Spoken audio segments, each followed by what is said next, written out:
মন্ত্রী, অনেক তো বেলা হয়ে গেল, এখনো তো নবাব এলো না। কি করে বলবো বলুন তো মহারাজ, আপনিও যেখানে আমিও সেখানে।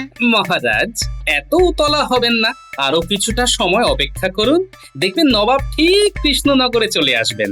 না না গোপাল, তুমি ব্যাপারটা বুঝতে পারছো না। নবাবকে এইবার যেভাবেই হোক খাইয়ে দাইয়ে মনোরঞ্জন করিয়ে খুশি করতেই হবে। তাহলে যদি আমার ঘাট থেকে করের বোঝাটা একটু কমে।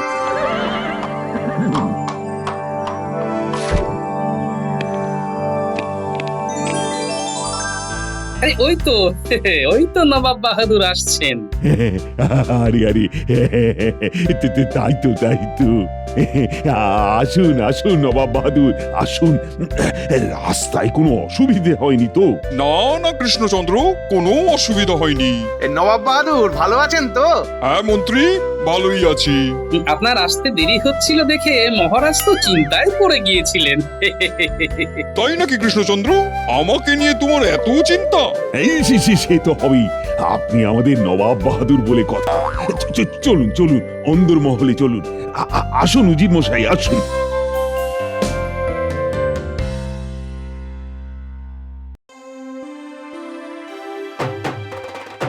ওরে বাবা রে বাবা রে বাবা, কত ভালো মন্দ খাবার! খাবারগুলো দেখে পেটের মধ্যে খিদেটাও আরো যেন চচ্চর করে বেড়ে যাচ্ছে। আজকে একেবারে কবজি ডুবিয়ে খাবো। এ কি করেছো কৃষ্ণচন্দ্র, এত আয়োজন? আপনি এত বছর পর আমার রাজ্যে এসেছেন, এইটুকু আয়োজন না করলে হয় বলুন? খান খান নবাব, মন ভরে খান। কিন্তু এত খাবার কি আমি খেতে পারবো? নবাব বাহাদুর, আপনি চেষ্টা করলে সব পারবেন। নিন নিন নবাব, এইবার ভোজন শুরু করুন। উজির মশাই, আপনিও শুরু করুন।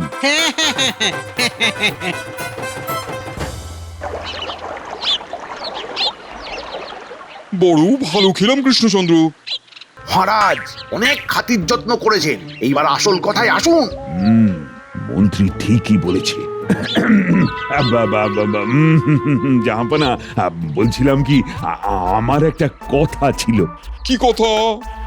আসলে আমার এই বছরের কিছু কর প্রদান করা বাকি আছে, তো মানে যদি সেই কর থেকে কিছুটা কর মার্জনা করে দিতেন তাহলে খুব ভালো হতো। কেন, তুমি প্রজাদের কাছ থেকে খাজনা আদায় করনি? শুনেছি এই বছর তো ফসলও নাকি খুব ভালো হয়েছে। ইয়ে মানে আসল ব্যাপারটা হয়েছে কি, সবার থেকে এখনো খাজনা আদায় করা হয়নি, এখনো অনেকের খাজনা বাকি আছে। আসলে এমন অনেক প্রজা আছে যাদের কাছে বারংবার খাজনা চাওয়ার পরেও খাজনা পাওয়া যায় না। তাহলে গোপাল কি করছে? গোপালের এত বুদ্ধি কোথায় গেল? প্রজাদের থেকে বুদ্ধি করে খাজনা আদায় করতে পারলো না? আসলে মানে আসলে জাহাপানা, গোপালের তো বয়স হয়েছে, তাই বয়স বৃদ্ধির সঙ্গে সঙ্গে গোপালের বুদ্ধিতেও মরছে ধরেছে। দেখো কৃষ্ণচন্দ্র, আমি তোমার কিছুটা কর মার্জনা করে দিলাম, তবে আমার একটা শর্ত আছে। কি শর্ত জাহাপনা? আমি গোপালের বুদ্ধির 3টে পরীক্ষা নিতে চাই। গোপালের বুদ্ধির পরীক্ষা? কিন্তু কেন জাহাপনা? হ্যাঁ, আসলে আমি দেখতে চাই বয়স বৃদ্ধির সাথে সাথে গোপালের বুদ্ধিতেও মরচে ধরেছে কিনা। মানে ইয়ে মানে এর সাথে কর মার্জনা করার কি সম্পর্ক জাহাপনা? দেখো কৃষ্ণচন্দ্র, আমি তোমাকে এইবার না হয় কিছুটা কর মার্জনা করে দিলাম, কিন্তু প্রত্যেক বছর এটা করা তো আমার পক্ষে সম্ভব নয়। আর গোপালের যদি বুদ্ধি থাকে তাহলে গোপালের সাথে সলা পরামর্শ করে তুমি নিজেই একটা উপায় বের করতে পারবে যে কিভাবে সকলের কাছ থেকে খাজনা আদায় করে সেখান থেকে আমাকে সঠিক কর প্রদান করা যায়, রাজ্যের উন্নতি কিভাবে করা যায়, ইত্যাদি ইত্যাদি। কিন্তু গোপালের যদি বুদ্ধি না থাকে তাহলে তো সেটা পারবে না, তাই আমি এই পরীক্ষা নিতে চাই। ঠিকই তো, হয়তো গোপালের বয়স হয়েছে তাই বুদ্ধিতেও মরচে পড়েছে, না না, আমাকে নবাবের কথায় রাজি হয়ে যেতে হবে। আমাকেও জানতে হবে সত্যি কি গোপালের বুদ্ধিতে মূর্ছে ধরেছে। ঠিক আছে জাহাপানা, আপনি গোপালের পরীক্ষা নিন, আমার কোনো অসুবিধে নেই। তার মানে নবাব আমার বুদ্ধির পরীক্ষা নিয়ে আমাকে ফাঁদে ফেলার চেষ্টা করছেন, হ্যাঁ? ঠিক আছে, তাহলে তো এই পরীক্ষা আমাকে দিতেই হয়। ঠিক আছে নবাব বাহাদুর, আপনি যখন আমার পরীক্ষা নিতে চাইছেন তখন আমি পরীক্ষা দিতে রাজি আছি। যাক, ভালোই হলো তুমি রাজি হয়ে গেলে। তাহলে আর দেরি করে লাভ নেই, তোমার প্রথম পরীক্ষাটা তাহলে নিয়ে ফেলাই যাক, কি বলো? হ্যাঁ, এইবার ওই গোপাল পেঁচে পড়েছে। ঠিক হয়েছে, ঠিক হয়েছে। ঠিক আছে জাহাপনা, বলুন আমাকে কি করতে হবে। দেখো গোপাল, তোমার প্রথম পরীক্ষা নেবে মন্ত্রী আর উজির, দ্বিতীয় পরীক্ষা নেবে কৃষ্ণচন্দ্র, আর সর্বশেষ পরীক্ষা নেব আমি। উফ, এইটাই তো চেয়েছিলাম। এইবার গোপালকে এমন পাঁকে ফেলবো যে সেই পাঁক থেকে গোপাল কিছুতেই বেরিয়ে আসতে পারবে না। উজির, তুমি আর মন্ত্রী মিলে গোপালের একটা পরীক্ষা নাও। গোপাল যদি সেই পরীক্ষায় পাশ করতে পারে তবেই দ্বিতীয় পরীক্ষা দিতে পারবে। আগে জাহাপানা, তাহলে আমাকে আর মন্ত্রী মশাইকে এই নিয়ে কিছু ভাবার তো সময় দিন। আচ্ছা ঠিক আছে, তোমরাও তবে পাশের কক্ষে গিয়ে আলোচনা করে এসো। আচ্ছা আচ্ছা আচ্ছা, ঠিক আছে জাহাপানা, ঠিক আছে। চলুন চলুন মন্ত্রী মশাই, চলুন। হ্যাঁ হ্যাঁ, চলুন চলুন চলুন। কি ব্যাপার, মন্ত্রী আর উজিরের এত সময় লাগছে কেন? সময় তো লাগবেই আমাকে জব্দ করার জন্য, প্যাচ কষছে যে, সময় লাগবে না? আরে আরে, ওই তো মন্ত্রী আর উজির চলে এসেছে। কি ব্যাপার, তোমাদের এত দেরি হলো কেন? জাহাপনা, গোপাল তো আর দেশে লোক নয়, ওকে পরীক্ষা নেবার জন্য এইটুকু সময় তো লাগবেই। আচ্ছা আচ্ছা, বলো বলো, কি পরীক্ষা নিতে চাও তোমরা? গোপালের কি পরীক্ষা নিতে চাও? জাহাপনা, আমরা গোপালকে রাজকোষ থেকে 100 মোহর আর 100টি শূন্য ঘোড়া দিতে চাই। গোপালকে 7 দিনের মধ্যে নিজের বুদ্ধি খাটিয়ে সেই 100টি ঘোড়া পূর্ণ করে আনতে হবে। এটাই গোপালের পরীক্ষা। বাহ, এটা তো দারুণ একটা পরীক্ষা। এটাতেই প্রমাণ হয়ে যাবে গোপালের বুদ্ধির জোর। ঠিক আছে জাহাপনা, আমি পরীক্ষা দিতে প্রস্তুত। আপনারা শুধু আমাকে 100 মোহর আর 10টি ঘোড়ার ব্যবস্থা করে দিন। কৃষ্ণচন্দ্র, হ্যাঁ জাহাপনা, আমি এক্ষুনি ব্যবস্থা করছি।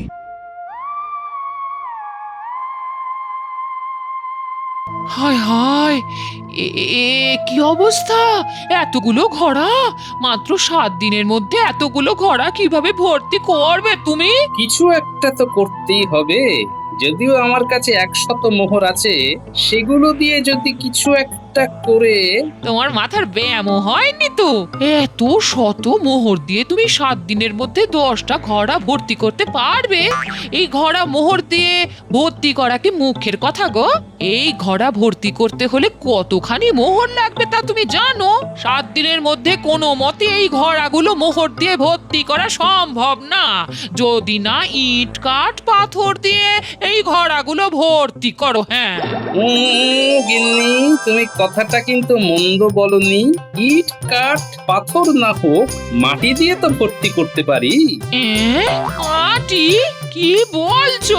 আমি একটা জায়গায় যাচ্ছি গিন্নি, হ্যাঁ, ফিরতে একটু দেরি হবে, কেমন? আরে এই অবেলায় এবার কোথায় চললে? ফিরে এসে আমি তোমায় সব বলছি। আসি আমি। ওহ, এই লোকটার মাথার মধ্যে যে কি চলে সেটা একমাত্র লোকটাই জানে। হ্যাঁ,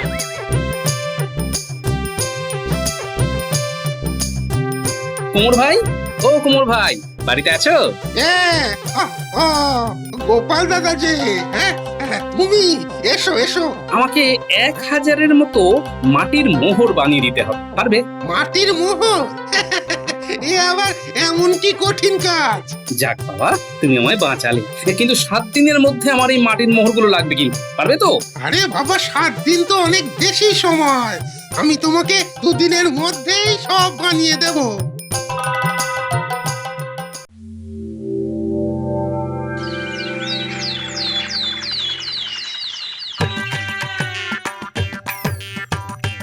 হ্যাঁ গো, সবই তো ঠিকই আছে, কিন্তু ওরা যদি হাত দিয়ে এই মোহরগুলো দেখে তখন তো বুঝে যাবে।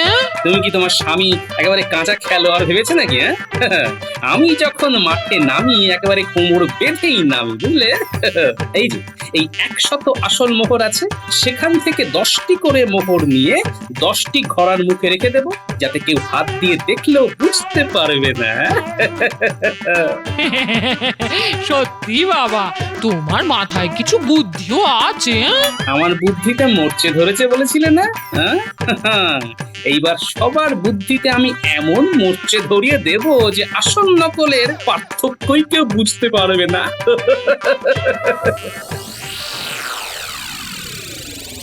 গোপাল, করেছো কি? মাত্র দুদিনের মধ্যে 10টি ঘোড়া মোহরে পূর্ণ করে নিয়ে এসেছো। আরে এই এত মোহর কোথায় পেলে? জাহাপনা, কি করে পেলাম, কোথায় পেলাম, এটা তো আমার পরীক্ষার মধ্যে ছিল না। হ্যাঁ, ইয়ে মানে হ্যাঁ, আশা করি আমি প্রথম পরীক্ষায় উত্তীর্ণ হয়েছি। তুমি তুমি প্রথম পরীক্ষায় উত্তীর্ণ হয়েছো। কি ব্যাপার বলুন তো উজির মশাই, মাত্র দুদিনের মধ্যে গোপাল এত মোহর পেল কোথায়? তাহলে এতগুলো মোহর আমদানি করলো কি করে? জাহাপনা, প্রথম পরীক্ষায় উত্তীর্ণ হয়েছি মানে এবার আমাকে দ্বিতীয় পরীক্ষা দিতে হবে। আমাকে কি করতে হবে যদি বলেন তাহলে খুব ভালো হতো। ইয়ে মানে হ্যাঁ হ্যাঁ গোপাল, শোনো, আমিও তোমাকে আরো 7 দিন সময় দিলাম।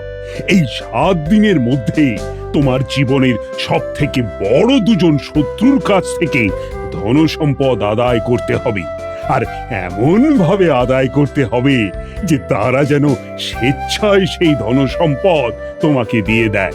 কি পারবে তো? মহারাজ, এর এমন কি কাজ? আমি পারবো মহারাজ। ঠিক আছে, তাহলে 7 দিন পরেই তোমার সাথে আমাদের আবার দেখা হবে। তার আগেও হতে পারে, বলা কি যায়। ঠিক আছে, তাহলে আজকে সভা এখানেই শেষ হলো। চলুন চলুন নবাব।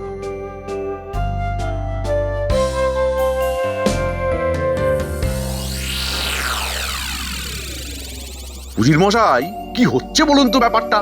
গোপাল মাত্র দুদিনের মধ্যে এতগুলো মোহর নিয়ে এলো, আবার উঁচু গলায় বলে গেল যে ওর শত্রুর কাছ থেকে ধন সম্পদ আদায় করে আনবে। গোপাল কি কোনো জাদু টাদু করছে নাকি? আপনি ঠিকই বলেছেন। তার জন্যে আমাদের গোপালকে পিছু করতে হবে, ওর উপর নজর রাখতে হবে। আপনি একেবারে ঠিক বলেছেন, ঠিক বলেছেন। চলুন তবে। উজির মশাই, উজির মশাই, আমার আর তর্স হইছে না। আমাকে গোপালের থেকে জানতেই হবে যে ও এতগুলো মোহর কোথায় পেল। চলুন চলুন চলুন, তাহলে গোপালকেই জিজ্ঞাসা করা যাক। হ্যাঁ, চলুন চলুন চলুন। গোপাল, গোপাল, গোপাল, দাঁড়াও দাঁড়াও। আরে মন্ত্রী মশাই, আপনি? আরে উজির মশাই, আপনিও আছেন? কি হয়েছে বলুন তো? তুমি এই অসাধ্য সাধন করলে কিভাবে? এটা আবার কোনো ব্যাপার নাকি? হ্যাঁ, কি বলছো গোপাল? এতগুলো মোহর তুমি মাত্র দুদিনের মধ্যে কোথায় পেলে? সভাসদে কাজ করে তো কারোর পক্ষে এত মোহর জমানো সম্ভব নয়। তাহলে কিভাবে সম্ভব হলো গোপাল? সম্ভব, মন্ত্রের মাধ্যমে সব সম্ভব উজির মশাই। মন্ত্র? তার মানে? একটা মন্ত্র আছে, সেই মন্ত্র পাঠ করলেই প্রতিদিন 2 ঘোড়া করে মোহর পাওয়া যায়। কি বলছো গোপাল? হ্যাঁ, আমাকে এক সাধু বাবা এই মন্ত্র দান করেছিল। আমি তো সেই মন্ত্র পাঠ করেই এই মোহরগুলো পেয়েছি। গোপাল, সেই মন্ত্রটা আমাদের কি বলা যাবে? মন্ত্রটা? গোপাল গোপাল, আমরা তো তোমার আপনজন, আমাদের তুমি বলতেই পারো।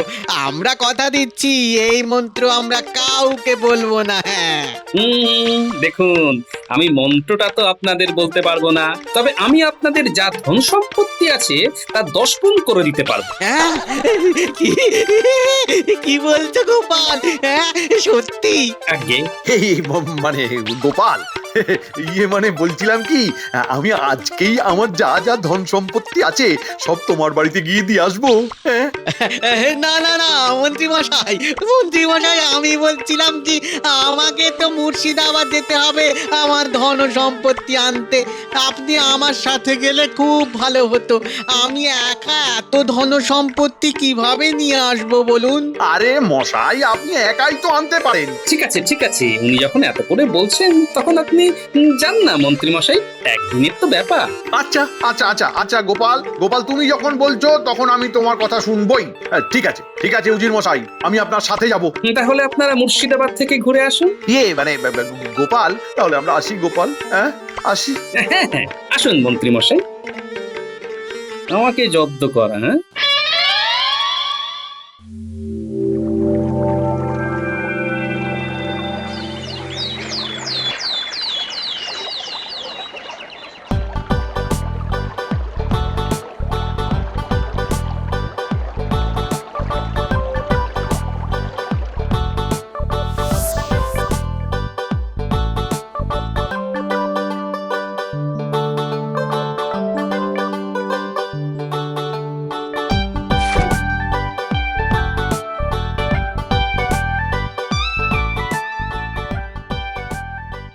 গোপাল, গোপাল গোপাল ও গোপাল, বাড়িতে আছো নাকি গো?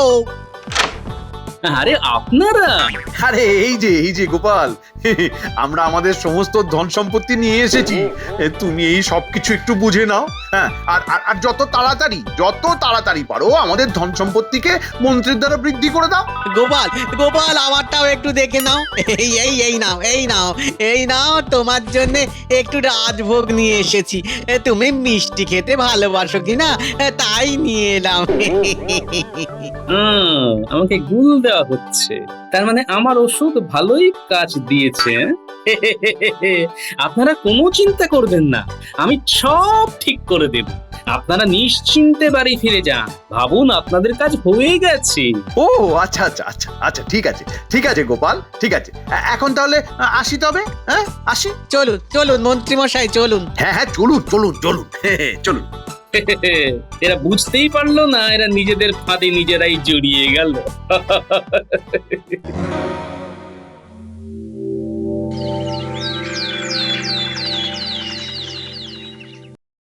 মহারাজ, আপনার কথা মতো আমার জীবনের দুজন সব থেকে বড় শত্রুর থেকে এই ধন সম্পত্তি নিয়ে এসেছি, এবং তারা স্বেচ্ছায় এই সম্পত্তি আমাকে দিয়েছেন। মানে কিন্তু এই কাজ তুমি কিভাবে করলে গোপাল? আরে এগুলো তো দেখে মনে হচ্ছে আমাদের ধন সম্পত্তিগুলো, যেগুলো আজ সকালে আমরা গোপালের বাড়িতে রেখে এসেছিলাম। কিন্তু এগুলোকে গোপাল তার শত্রুর ধন সম্পত্তি বলে পরিচয় দিচ্ছে কেন? তার মানে গোপাল, তার আগে বলুন তো, আমার জীবনের সব থেকে বড় দুজন শত্রুকে? সে আমি একজনকে জানি, মন্ত্রী। আপনি একেবারে ঠিক ধরেছেন মহারাজ। আর দ্বিতীয় জন? উজির? আমাকে তো কিছুই বলতে হলো না, আপনারাই তো সবকিছু বলে দিলেন। তার মানে এগুলো মন্ত্রী আর উজিরের ধনসম্পত্তি? কি উজির? আগে হ্যাঁ জাহাপনা। কিন্তু গোপাল, তুমি এই কাজ করলে কিভাবে সেটা আমাদেরকে বলো। শুনুন তবে। গোপাল, দাঁড়াও। কি হয়েছে বলুন তো? তুমি এই অসাধ্য সাধন করলে কিভাবে? একটা মন্ত্র আছে, সেই মন্ত্র পাঠ করলেই প্রতিদিন 2 ঘড়া করে মোহর পাওয়া যায়। গোপাল, সেই মন্ত্রটা আমাদের কি বলা যাবে? দেখুন, আমি মন্ত্রটা তো আপনাদের বলতে পারবো না, তবে আমি আপনাদের যা ধন সম্পত্তি আছে তা 10 গুণ করে দিতে পারবো। হ্যাঁ, কি? গোপাল, তাহলে আমরা আসি গোপাল, হ্যাঁ আসি। হ্যাঁ হ্যাঁ, আসুন মন্ত্রী মশাই।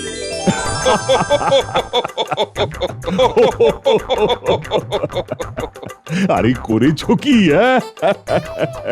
মন্ত্রী আর উজিরকে তো একেবারে ঘোল খাইয়ে ছেড়ে দিয়েছো। গোপাল, তুমি দ্বিতীয় পরীক্ষাতে উত্তীর্ণ হয়েছো, তাই তো জাহাপনা? হ্যাঁ গোপাল, আমি তোমার বুদ্ধি দেখে সত্যিই খুব প্রসন্ন হয়েছি। তবে তুমি এটা ভেবো না যে তোমাকে তৃতীয় পরীক্ষা দিতে হবে না। তোমাকে তৃতীয় পরীক্ষা দিতে হবে, আর সেই পরীক্ষায় উত্তীর্ণ হলেই তবেই তুমি সর্বশ্রেষ্ঠ বুদ্ধিমান নামে পরিচিত হবে, তার আগে নয়। জাহাপনা, আমি তৃতীয় পরীক্ষা দিতে প্রস্তুত, বলুন আমাকে কি করতে হবে। দেখো গোপাল, আমি বহুদিন হয়ে গেল মুর্শিদাবাদে যাই না। মুর্শিদাবাদের প্রজাদের জন্য আমার মন খুবই কাঁদছে। তুমি কিছু একটা করে গোটা মুর্শিদাবাদকে আমার সামনে আনার ব্যবস্থা করো, যাতে আমি কৃষ্ণনগরে বসেই মুর্শিদাবাদ দর্শন করতে পারি। আর এটাই হবে তোমার অন্তিম পরীক্ষা। জাহাপনা, আমি কথা দিচ্ছি 7 দিনের মধ্যে আপনি আপনার উত্তর পেয়ে যাবেন। আজ আসি।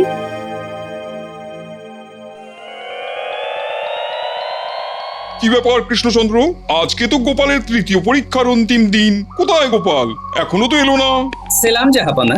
প্রণাম মহারাজ। আরে গোপাল, তুমি এসেছো? আমি তো ভাবলাম তুমি আর আসবেই না। আমার বুদ্ধি নিয়ে যে প্রশ্ন উঠেছে তার উত্তর দিতে আমাকে তো আসতে হতোই মহারাজ। গোপাল, আজকে তোমার তৃতীয় পরীক্ষার শেষ দিন, তোমার মনে আছে তো? আর আমি কি বলেছিলাম সেটাও নিশ্চয়ই মনে আছে। হ্যাঁ জাহাপনা, আপনার পরীক্ষা আর আপনার কথা আমার দুটোই মনে আছে।